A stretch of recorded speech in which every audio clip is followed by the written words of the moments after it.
The ballistic missiles in the possession of our adversaries pose an existential threat to the United States. The ground-based interceptor, GBI Park, located at Fort Greely and Vandenberg Air Force Base, serves as our first line of defense against intercontinental ballistic missiles, ICBMs. However, this outdated operational prototype system is insufficient to counter the growing threat. The United States should now invest in field-tiered systems that keep pace with the evolving missile capabilities of these adversaries.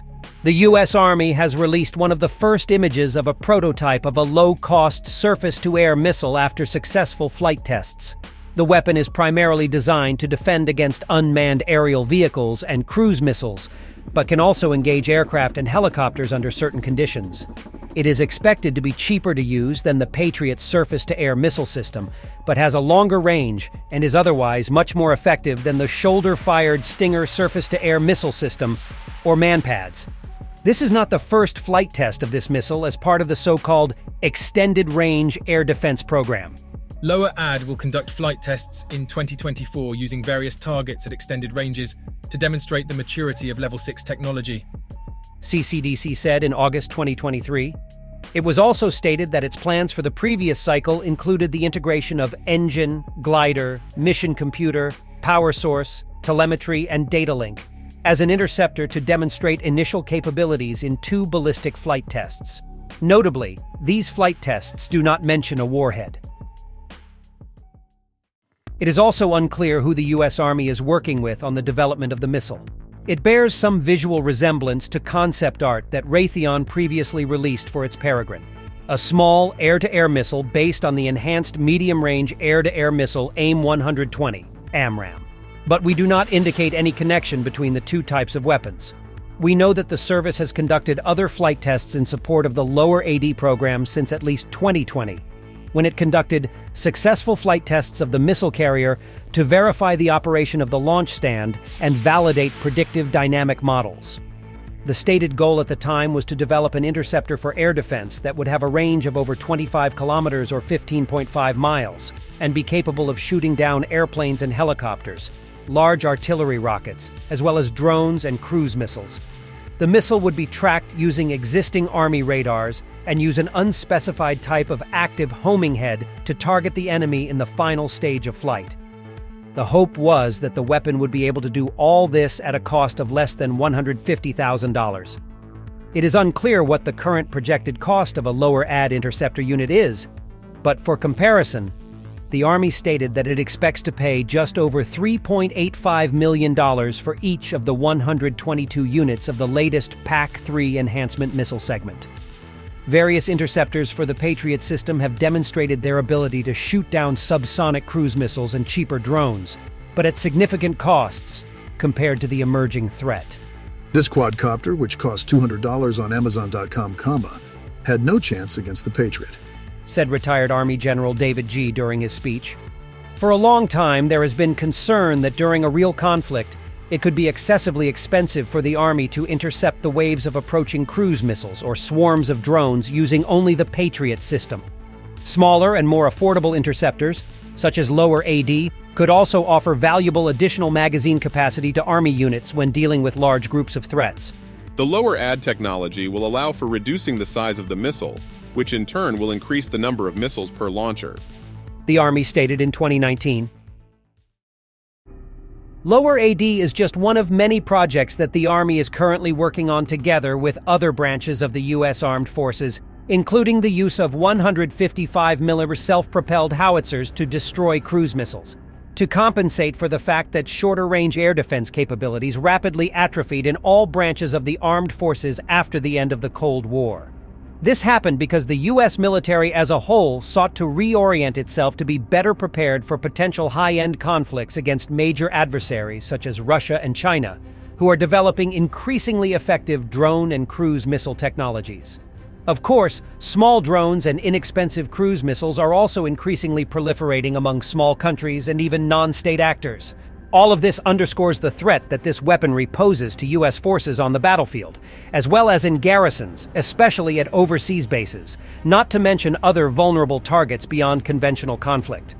Lower AD is also expected to become a key component of future Army echeloned short-range air defense architecture, which also includes a range of other gun, missile, and directed energy systems designed to counter various threats, ranging from fixed-wing aircraft to artillery rockets, shells, and mortars. The latter set of missions is commonly referred to as counter-rockets, artillery and mortars, or CRAM. The primary CRAM system in service currently is Centurion, the ground-based version of the U.S. Navy's Phalanx Close-In Weapon System, CIWS, which is equipped with a 20 mm Vulcan cannon. In October, the Army also received the first of 2 batteries of the Israeli-made Iron Dome system, primarily intended for the CRAM mission. However, initially, the service decided to acquire these systems primarily to meet temporary requirements for missile defense. This requirement became even more apparent after the company made a separate decision to cancel work on the Multi-Mission Launcher, MML, a truck-mounted system that was supposed to be capable of launching various types of air defense and missile defense interceptors to respond to different attacks.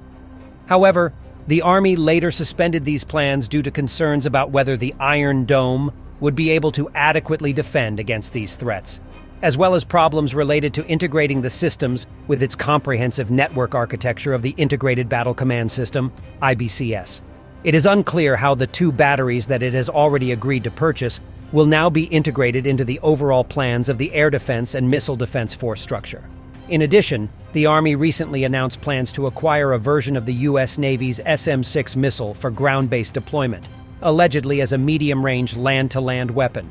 However, existing versions of this missile also have air defense and missile defense capabilities, which could lead to their inclusion in its future integrated air defense plans. Lower AD and recent successful interceptor prototype tests represent another important push towards the development of a low-cost air defense and missile defense interceptor that could fill the critical gap between the Patriot and lower-tier short-range air defense systems. In consultation with U.S. Strategic Command, has initiated the acquisition of next-generation interceptors, NGI, to counter this growing threat. NGI will become the country's first line of defense against ballistic missiles and will fulfill this crucial mission. NGI is designed as an operational weapon system that counters the current threat of ballistic missiles from rogue states and is capable of outpacing future emerging threats directed against our homeland. Previous programs were rushed, resulting in missiles requiring constant and costly upgrades, which prevented the program from keeping pace with the threat. RKV did not provide a significant increase in the ability to counter future threats. The deployment of RKV was postponed to 2025 and was terminated after critical components did not meet key system engineering requirements. On the contrary, NGI will encompass 21 century innovations such as multi-mission technology, digital engineering, DevSecOps, and modular architectures. NGI will provide the armed forces defending our country with unparalleled modern strategic potential. While we are confident in our country's ability to defend our homeland, allies, and partners from today's current state rogue missile threats, the future is far from certain. North Korea and Iran continue to develop their ballistic missiles to threaten and undermine our resolve. The Department of Defense, DoD, must develop a multi-layered ballistic missile defense architecture to protect against these threats. Enhancements at the first level, ground-based mid-course defense, GMD, and NGI, are already underway. The Department of Defense ensures the reliability of the 44 deployed ground-based interceptors, GBI, through regular testing and life extension programs, providing adequate defense while NGI is in development. Interim GBI solutions do not provide capabilities beyond the deployed GBI program and will only drain funding for NGI, delaying the achievement of the objective capabilities that JROC deems necessary to protect the homeland for decades to come. Creating the second level provides the opportunity to add capabilities that complement NGI. AEMDA is conducting an intercept test of intercontinental ballistic missiles using the Aegis Ballistic Missile Defense (ABMD) system and the SM-3 Block Tourier, designed for medium-range ballistic missiles (MRBM) and intercontinental ballistic missiles as a short-term GBI reinforcement option. The multi-layered approach consisting of NGI, Aegis, BMD, and THAAD may be available in the mid to late 2020s, strengthening our defense against state rogue missile attacks. Having spatially dispersed interceptors allows for multiple engagement windows with the same external threat. This multi-layered approach provides deep defense, enhances reliability, resiliency, and overall system effectiveness.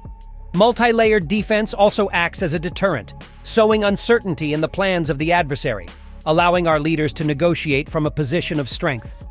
The state rogue threat will continue to evolve in the foreseeable future.